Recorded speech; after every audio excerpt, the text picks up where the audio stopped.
तो मैंने सबसे पहले क्या किया, यहाँ पे अपने फोटो को इंपोर्ट कर लिया है एंड इंपोर्ट करने के बाद इसका ओपेसिटी थोड़ा सा डाउन कर दिया जिससे इसको ट्रेस करने में आसानी हो। अब सबसे पहले तो अपन लोग एक ट्री के इमेज को ले लेंगे एंड ट्री से अपन लोग एक ब्रांच कट आउट कर लेंगे। अब मैंने एक ये वाला इमेज लिया है जो इसमें बहुत सारे ट्रीज हैं। अब इसमें से मैं एक ब्रांच कट आउट कर लूंगा जिससे अपन लोग को जो फ्लैग का स्टिक है वो बनाने में मदद मिल जाएगा। फ्लैग का स्टिक को अपन लोग इसके थ्रू कट आउट कर लेंगे एंड उसको वहाँ पे जाके पेस्ट कर देंगे।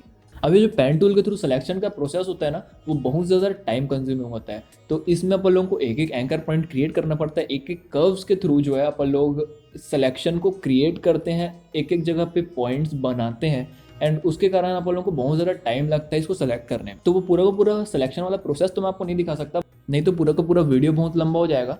इसी कारण मैंने इसको कट कर दिया है।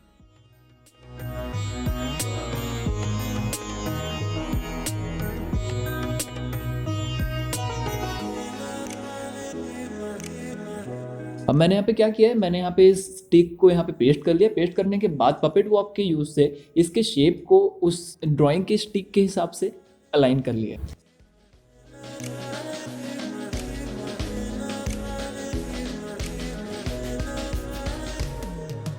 अब जो एक्सेस पार्ट है उसको मैंने यहाँ पे इरेज कर दिया है। तो अब मेरे पास यहाँ पे एक इमेज है जिसको अपन लोग ग्राउंड बनाने के लिए यूज करेंगे। जिस ग्राउंड पे यहाँ पे हमारा जो मेन कैरेक्टर है वो खड़ा है, तो ग्राउंड को क्रिएट करने के लिए हमें एक सेंस ऑफ डेप्थ चाहिए एंड वो डेप्थ को ऐड करने के लिए मैंने यहाँ पे पर्सपेक्टिव वॉक का इस्तेमाल किया। पर्सपेक्टिव वॉक के थ्रू अपन लोग इमेजेस को एक अलग पर्सपेक्टिव में देख सकते हैं। तो जब भी अपन लोग को कोई फ्लोर बनाना होता है या फिर नीचे के ग्राउंड बनाने होते हैं तो अपन लोग पर्सपेक्टिव वॉक का इस्तेमाल करते हैं। अब जितना जरूरी स्पेस था उसमें मैंने इसको अलाइन कर दिया है एंड अब आगे अपने को जो क्लिफ का शेप है उसको मार्क आउट करना है और उसका लेयर क्रिएट करना है जिससे हम इस ग्राउंड वाले इमेज को उसमें क्लिप कर सकें।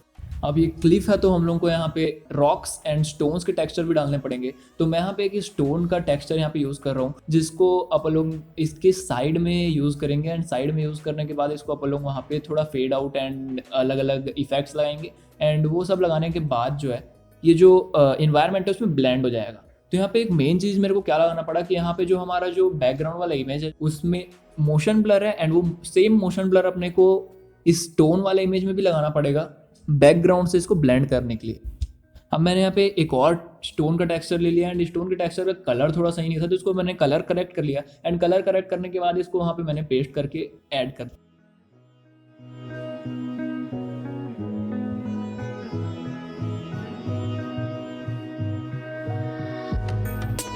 अब इसके यहाँ पे पूरा शेप सही नहीं है तो इसको मैं धीरे धीरे करके इरेजर से इरेज आउट कर दूंगा जो एक्स्ट्रा पोर्शन है एंड जो जरूरी पोर्शन है उसको बस यहाँ पे रख लूँगा। एंड इसमें भी हमें मोशन ब्लर लगाना पड़ेगा क्योंकि बैकग्राउंड के साथ ब्लेंड करना बहुत ज़्यादा इंपॉर्टेंट है जिससे सीन में कोई भी ज़्यादा ऑड फीलिंग ना आए। और इसको थोड़ा ब्लेंड करने के लिए मैंने इरेजर से थोड़ा इसको इरेज कर दिया है जिससे बैकग्राउंड के कलर के हिसाब से थोड़ा सा मैच हो जाए। अब अगर हम इसको देखेंगे तो थोड़ा ब्लेंडेड लुक आ रहा है, थोड़ा रियलिज्म वाला फील आ रहा है। अब यहाँ पे थोड़ा सा लाइफ ऐड करने के लिए मैंने यहाँ पे ग्रास ऐड कर दिया है जिससे थोड़ा सा अलाइव लुक आए, थोड़ा हमारा जो फ्रेम है वो थोड़ा रिच लगे क्योंकि जब तक प्लांट्स नहीं होते, ग्रासेस नहीं होती तो सीन उतना खास नहीं लगता। पर ये जो हमारा सीन है वो एक क्लिफ का सीन है तो यहाँ पर हम लोग ज़्यादा ऑर्गेनिक मटेरियल डाल नहीं सकते, इसलिए थोड़ा बहुत ही ग्रास डाले मैंने। और मैंने इन ग्रासेस को डायरेक्ट इसलिए इरेज कर दिया क्योंकि इसको सेलेक्ट करना सबसे पहली बात तो बहुत मुश्किल है एंड सेलेक्ट करने के बाद भी उतना क्लियर रिजल्ट नहीं आने वाला है। तो ज़्यादा बेटर यही है कि उसको अपन लोग सिर्फ डायरेक्ट ही इरेज करके यूज़ कर ले जिससे वो बैकग्राउंड में ब्लेंड भी हो जाएगा एंड ऑड भी फील नहीं हो।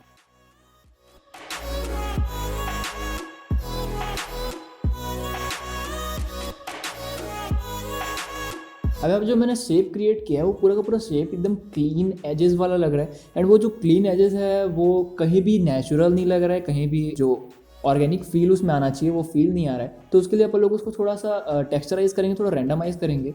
तो मैंने यहाँ पे क्या किया, मैंने एक ब्रश यूज़ किया, जो एरिया है उसको मैंने पेंट कर दिया एक ब्रश के थ्रू जिससे थोड़ा सा उसमें स्टोन वाला फील आए, थोड़ा एजी फील आए। जो हमारा क्लिफ है वो थोड़ा क्लिफ टाइप का दिखाई थी, जो क्लिफ है वो थोड़ा रफ लगे। अब साथ ही साथ एक सेंस ऑफ डेप्थ डालने के लिए मैंने यहाँ पे शेडोज डालना स्टार्ट कर दिया एंड शेडोज डालना बहुत ज़्यादा इंपॉर्टेंट होता है एक सीन में, क्योंकि जब तक अपन लोग शेडोज नहीं डालेंगे तब तक एक सेंस ऑफ डेप्थ नहीं आता। एक ऑब्जेक्ट जो हम लोगों ने क्रिएट किया है वो ऑब्जेक्ट जब तक लाइट के साथ सही तरीके से इंटरेक्ट नहीं करेगा तब तक जो हमारा सीन है वो थोड़ा अधूरा ही लगेगा एंड उसमें जो लाइफ आना चाहिए, जो रियलिज्म आना चाहिए वो नहीं आ पाता। तो इसलिए मैंने यहाँ पे शेडोज डालना स्टार्ट कर दिया है। जैसे जिस तरफ से लाइट पड़ेगा उस तरीके से अपने को शेडोज यहाँ पे डालने पड़ते हैं, तो उस तरीके से मैंने यहाँ पे शेडोज को भी डाल दी। अब जहाँ जहाँ पे भी सही लग रहा था वहाँ पे मैंने शेडोज ऐड कर दिए एंड उसके बाद ये जो लुक है वो थोड़ा ज़्यादा बेटर लग रहा है। अब साथ ही साथ हमें बाकी ऑब्जेक्ट्स जो हमने अलग से फ्रेम में डाले हैं उसके लिए भी शेडोज क्रिएट करने पड़ेंगे। जैसे कि ये जो रॉक्स है राइट साइड में उसके भी शेडोज क्रिएट करने पड़ेंगे एंड जो ग्रास है उसका शेडोज तो पहले से क्रिएटेड है तो उसका ज़रूरत नहीं पड़ेगा। तो जो रॉक्स हैं उसके शेडोज भी हमें क्रिएट करने पड़ेंगे। अब जैसे ही हमने शेडोज ऐड कर दिए वैसे आप देख सकते हैं कि थोड़ा रियलिज्म आ गया है सीन में एंड थोड़ा लाइट के साथ इंटरेक्टिविटी बढ़ चुका। तो साथ ही साथ मैंने ग्रासेस में भी शेडोज ऐड कर दिए जिससे जितने भी एलिमेंट्स हमने अलग से लगाए हैं वो ऑड फील ना हो। अब जैसे बाकी चीज़ों में मैंने शेडोज ऐड किए, साथ में हम लोग को इस फ्लैग के स्टिक में भी शेडोज ऐड करने पड़ेंगे।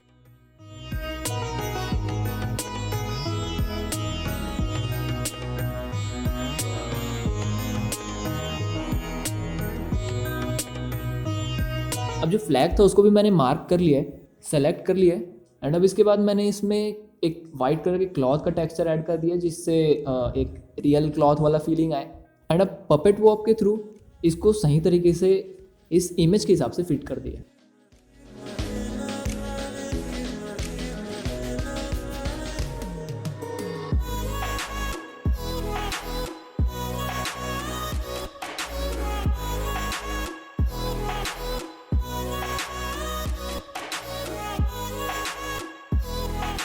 अब साथ ही साथ आप लोग बाकी चीज़ों की तरफ फ्लैग के स्टिक का भी शेडो क्रिएट कर देंगे। अब आप देख सकते हैं कि इन छोटे शेडोज़ के कारण ही पूरा का पूरा सीन एकदम रियलिस्टिक लगने लग गया है। तो यही होता है शेडोज़ का कमाल एंड शेडोज़ को जैसे ही आप लोग ऐड करते हैं एक सीन में लाइट के साथ जैसे ही सही तरीके से इंटरेक्शन होता है वैसे वैसे हमारा जो सीन होता है वो बहुत ज़्यादा अच्छा लगने लग जाता है। अब इन सब चीज़ों को कंप्लीट करने के बाद मैंने पीछे ओशन का इमेज ऐड कर दिया है। ओशन बोल दो, सी बोल लो, जो भी बोलना है। तो इसका जो आधा ओशन था वो पूरा का पूरा सही नहीं लग रहा था मेरे को, इसलिए मैंने इसका जो है कंटेंट अवेयर फील कर करके थोड़ा सा ओशन को क्रिएट कर लिया। और उसके बाद जो उसका ऊपर का जो पूरा का स्काई था वो मेरे को अच्छा नहीं लग रहा था, तो स्काई को भी मैंने हटा दिया एंड इसी के टोन का थोड़ा सा एक स्काई ढूंढा एंड उसको यहाँ पे ऐड कर दिया।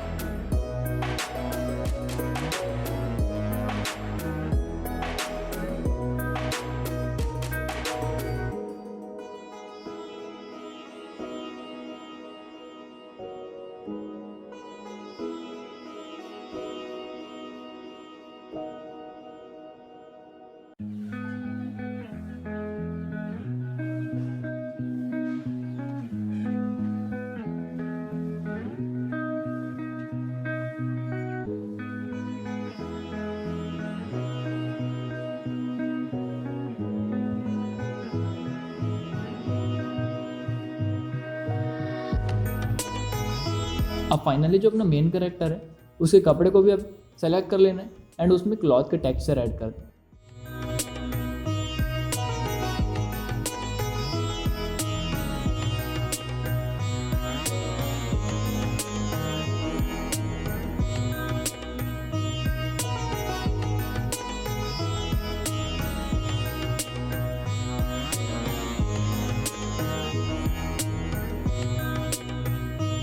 अब जो क्लॉथ्स हैं उसमें भी शेडोज़ डालने ही पड़ेंगे, तो इसलिए मैंने इसमें शेडोज़ को ऐड कर दिया है एंड साथ में अब इसमें हमें हाइलाइट्स भी ऐड करने पड़ेंगे। तो हाइलाइट्स क्या होता है? हाइलाइट्स को अगर मैं ब्रीफ में बताना चाहूँ तो हाइलाइट्स जो होता है वो लाइट के कारण जो बहुत ज़्यादा ब्राइट स्पॉट्स क्रिएट होते हैं जो किसी ऑब्जेक्ट में बॉर्डर्स की तरह काम करते हैं, उसको अपन लोग हाइलाइट्स कहते हैं। जनरली वाइट कलर के होते हैं एंड अलग अलग कलर के हिसाब से हल्का सा उसका टोन डिफरेंस हो सकता है, बट जनरली अपन लोग उसको वाइट कलर से ही बनाते हैं। बाकी वो सब चीज़ ओपेसिटी और सॉफ्टनेस के कारण एडजस्ट हो जाती है। जब भी मैं वॉइस रिकॉर्ड कर रहा हूँ तो यहाँ बारिश हो रहा है, हो सकता है आप लोगों को बारिश का आवाज़ आ रहा होगा, बट कोई नहीं।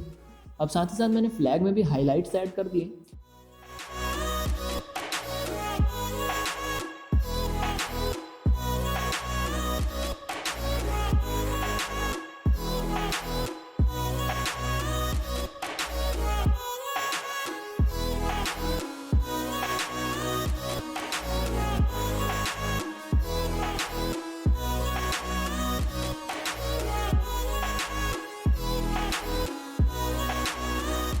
अब मैं क्या करूँगा कि हमारा जो कैरेक्टर है उसके आप लोगों को हेयर बनाने है एंड वैसे वाला हेयर मेरे को कहीं पे भी मेल नहीं रहा था, तो मैं यहाँ पे मैन्युअली हेयर्स को ड्रॉ करने वाला हूँ। अब मेरे पास एक हेयर का ब्रश है, तो उस ब्रश के थ्रू मैंने मैन्युअली जो पूरा का पूरा हेयर है उसको ड्रॉ कर लिया एंड उसको अपने कैरेक्टर के ऊपर अप्लाई कर दिया। बट मेरे से यहाँ पे एक गलती हो गई कि जो हेयर का फ्लो है उसको मैंने उल्टे डायरेक्शन में बना दिया विंड फ्लो के से, तो वो एक यहाँ पे फ्लॉ है जो कि मैंने बाद में नोटिस किया।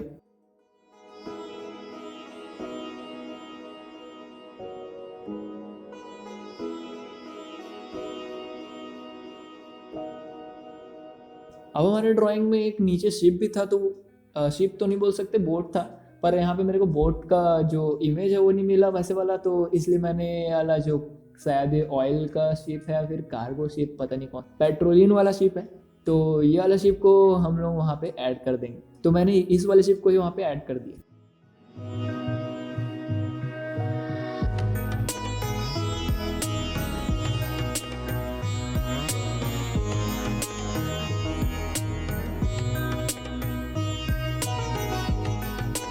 अब मैंने जो शेप था उसको थोड़ा कलर करेक्ट कर लिया है जिससे वो इन्वायरमेंट के हिसाब से थोड़ा फिट हो जाए इमेज में, और उसके बाद उसमें शेडोज एंड हाइलाइट्स भी ऐड कर दिए।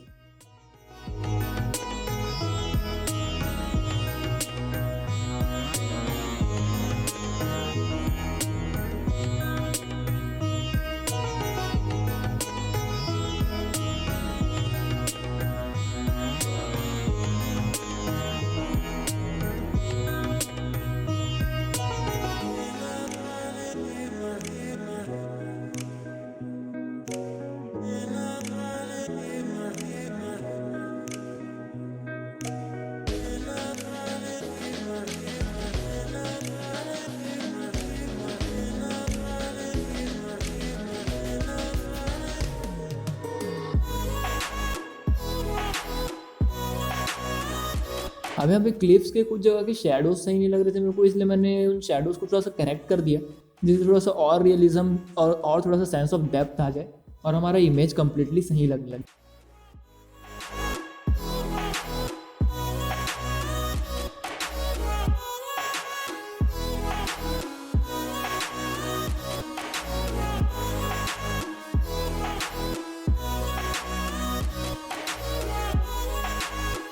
और साथ में अब हमारे कैरेक्टर के जो हाथ हमने बनाए नहीं थे उसको भी मैंने कंप्लीट कर दिया एंड उसमें हाथ का जो टेक्सचर है उसको ऐड कर दिया।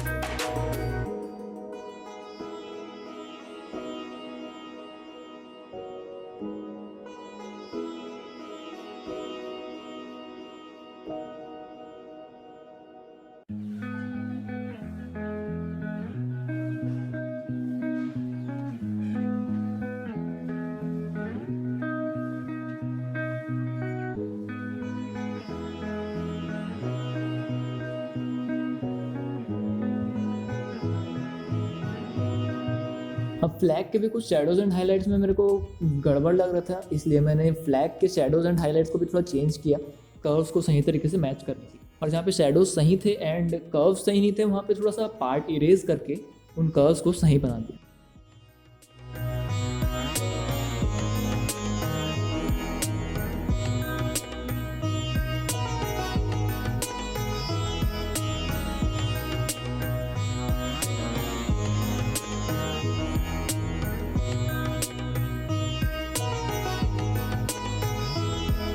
अब यहाँ पे ओशन में एक पार्ट था जहाँ पे क्लाउड्स का रिफ्लेक्शन तो आ रहा था बट वहाँ पे क्लाउड्स थे ही नहीं, तो वहाँ पे क्लाउड्स बनाने पड़े जो कि मैंने क्लाउड वाले ब्रश से बनाया स्टैम्प टूल की मदद से। अब थोड़ा सा इन्वायरमेंट क्रिएट करने के लिए यहाँ पे मैंने डस्ट पार्टिकल्स का इस्तेमाल किया है जिसको आप फेरी डस्ट भी बोल सकते हैं। तो ये डस्ट पार्टिकल के थ्रू इन्वायरमेंट यहाँ पे सही थोड़ा लगेगा, तो इन डस्ट पार्टिकल्स के थ्रू यहाँ पे एक सही इन्वायरमेंट क्रिएट होगा। अब मैंने आसपास में थोड़ा सा हेज डालने की या फिर थोड़ा फॉग डालने की कोशिश की, तो यहाँ पे फॉग बहुत ज़्यादा लग रहा था इसलिए मैंने फिर उसका ओपेसिटी बहुत कम कर दी।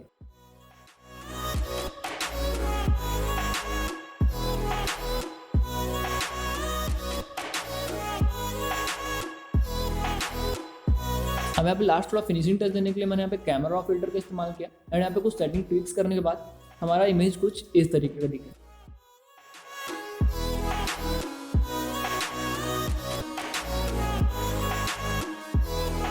एंड इसके बाद मैंने यहाँ पे कुछ ब्लर्स डाले एंड कुछ और इफेक्ट भी डाले एंड लेंस फ्लेयर के इफेक्ट भी डाले थोड़ा एनवायरनमेंट बिल्ड करने के लिए। बट इस वाले प्रोजेक्ट को मेरे को बनाने के बाद एक चीज़ रियलाइज हुई कि बहुत सारे इफेक्ट डालने से ज़रूरी नहीं है कि हमारा जो इमेज है वो बहुत ज़्यादा अच्छा क्रिएट हो जाए। कई बार जो अपन लोग बहुत सारे इफेक्ट डाल रहे हैं उसके कारण थोड़ा सा इमेज ओवर क्राउडेड भी फील होता है। एंड ये वाले प्रोजेक्ट में मेरे को थोड़ा सा वो वाला फील आया, बट अगर ओवरऑल देखा जाए तो एक अच्छा रिजल्ट था। आशा करता हूँ कि आपको भी वीडियो पसंद आया होगा। अगर पसंद आया होगा तो प्लीज़ लाइक कर दीजिएगा, अगर चैनल पे नए हैं तो सब्सक्राइब कर दीजिएगा और मिलते हैं एक और नए वीडियो के साथ। Take care, good bye.